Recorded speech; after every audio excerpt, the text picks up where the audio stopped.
बड़े सुंदर इसमें लाइन है, छोटा छोटा लाइन है, कहना है कातक के लग तेरा धरुआ तोहर बहिने छेना कातक के लग तेरा धरुआ तोहर बहिने छेना कातक के लग तेरा धरुआ तोहर बहिने छेना घूमेली गलियां गलियां हो गई भागो घूमेली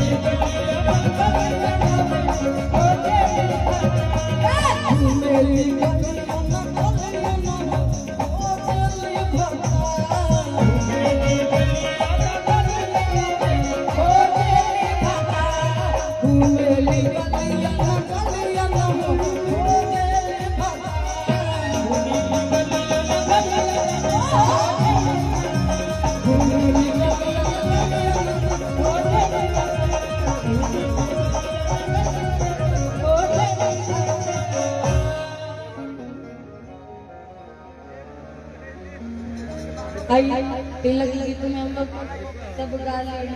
अब चलेंगे लोकगीत की तरफ, आप सब लोग के बीच में। आइए मुस्कान जी आगे बढ़िए।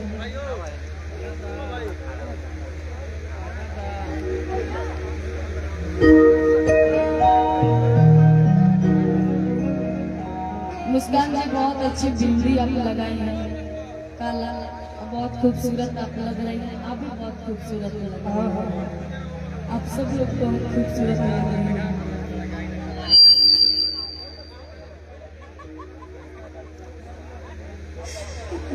लेकिन ध्यान रखिएगा आगे से। ये बॉक्स में आगे उठे दिया, सामने में बॉक्स में आगे उठे।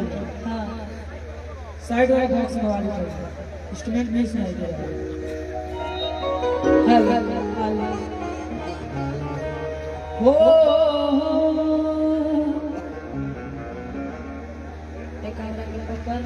मुस्कान जी बाकी बड़ी सुंदर भाव में लेकर बताओ कि तू हल्ली लड़क बिंदिया मोरा चमकाता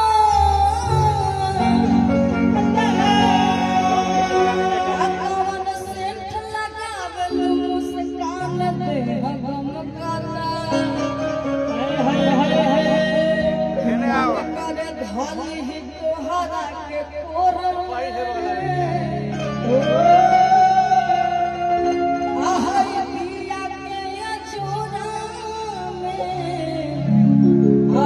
लइका सबके सोझा में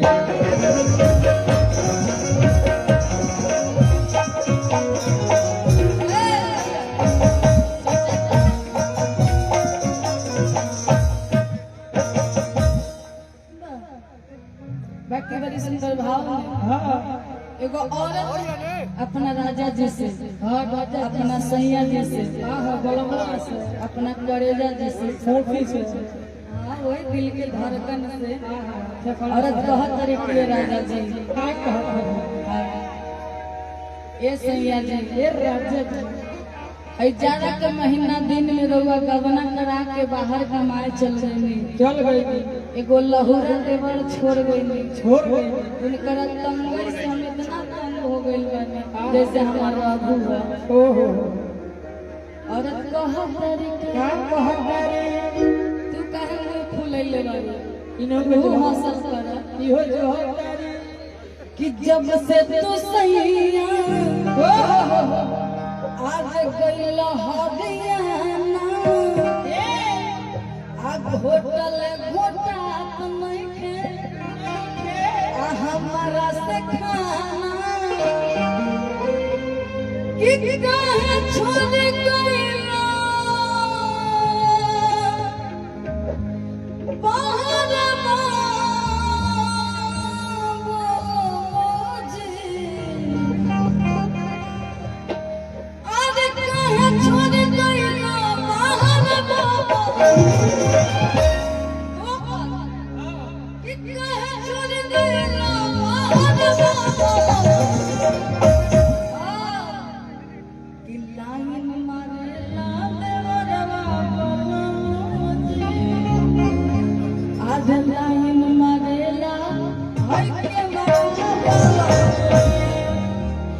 जब से तू सैया मेरा हरियाणा होटल घोटात नइखे हमारा से खाना, जब से तू सैया गइल खिलाना होटल घोटात नइखे हमारा से खाना, जब से तू सैया गइल हरियाणा होटल घोटात नइखे हमारा से खाना, काहे छोड़ गइला बाहर बाबा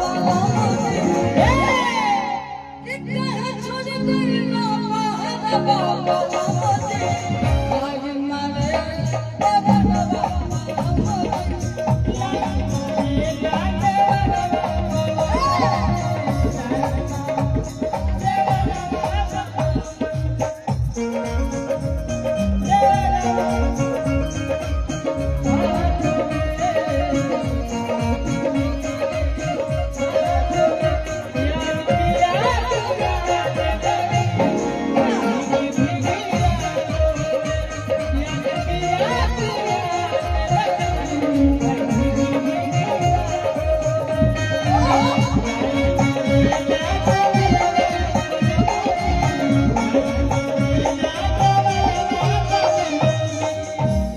बहुत सारा पुरस्कार भैया के बहुत बहुत धन्यवाद। जय माता दी, हर हर महादेव, महादेव इतना प्यार देवे खातिर। और औरत बड़ी सुंदर भाव में अपना राजा जी से बताओ हरि कहत हरि का भेट के चलावत ओहो धरे अप्पा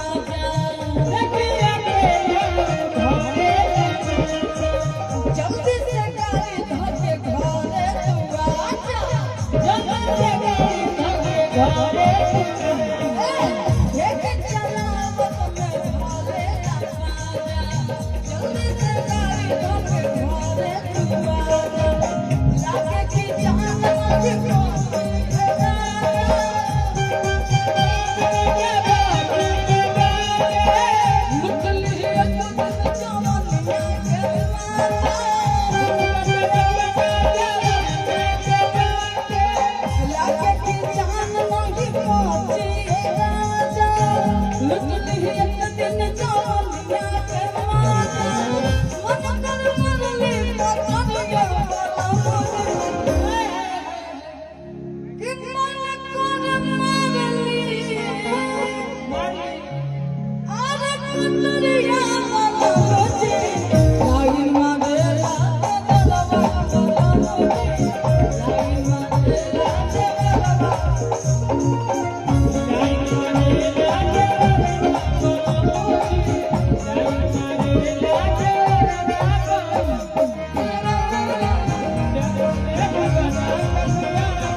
रहे मीठा मीठा अपना राजा जी से बताओ तरीका ए राजा जी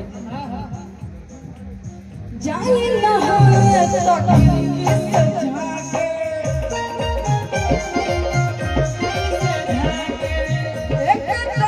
हमारा चुलिया पत्ता के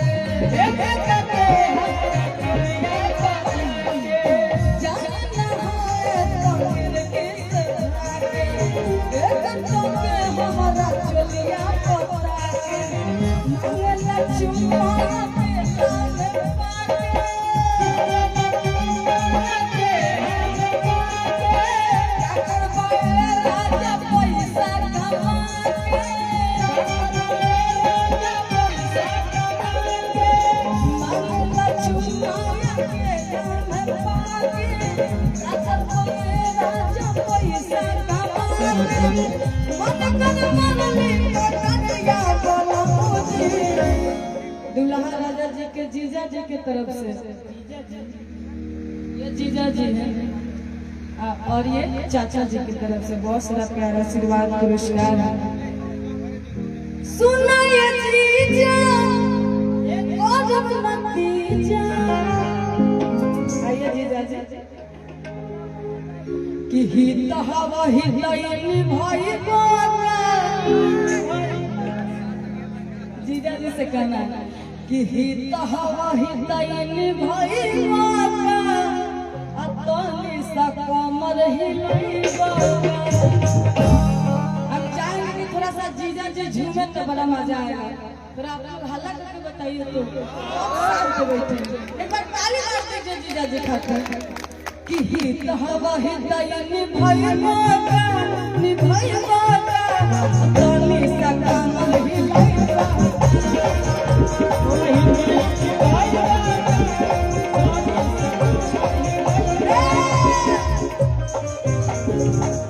मजा नहीं आ रहा है जीजा जी थोड़ा गोल गोल कमर हिलाइए। देखिए भोजपुरी में डांस में कोई कम मतलब भीड़ नहीं है। सिर्फ एक हाथ रखिए कमर पर एक हाथ रख दीजिए माथा पर मतलब छाछा और ढलाई पर। इसमें शिकायत की बात क्या है? खुशी की बात है। इतना खुशी के मौका पर तिलक समारोह में हम आए हैं और सब लोग नाच रहे हैं झूम रहे हैं गा रहे हैं। बाकी जीजा जी एक बार भूल के ये मत सोचिए कि हमारे ससुर साहब देख रहे हैं, उनको थोड़ा देर के लिए भूल जाइए और कहना है मुस्कान जी कि हित हवा हितैनी भाई बाका एक बार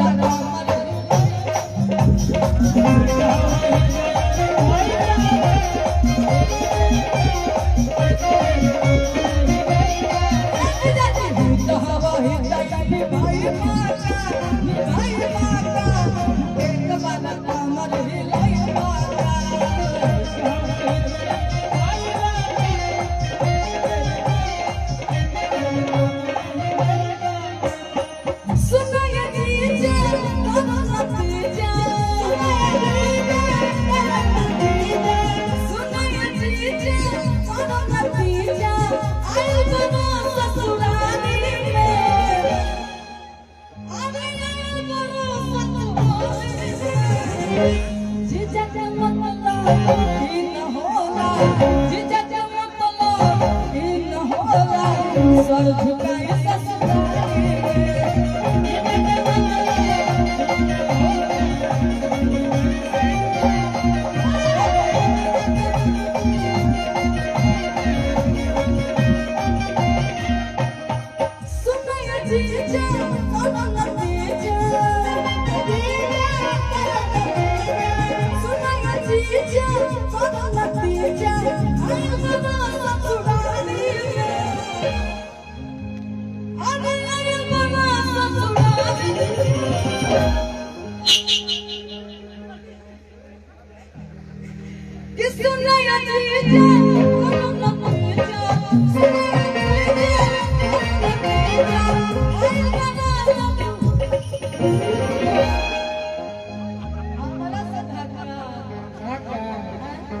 एक बार तुम मुस्कान नहीं फिर से आओ, मैं उधर से आप आएंगे चल और चला कि सुनो या जीजा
हाँ कि जीजा जी के सुनीला पालाए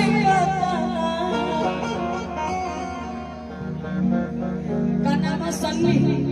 सन्नी जी आप बहुत स्मार्ट हैं,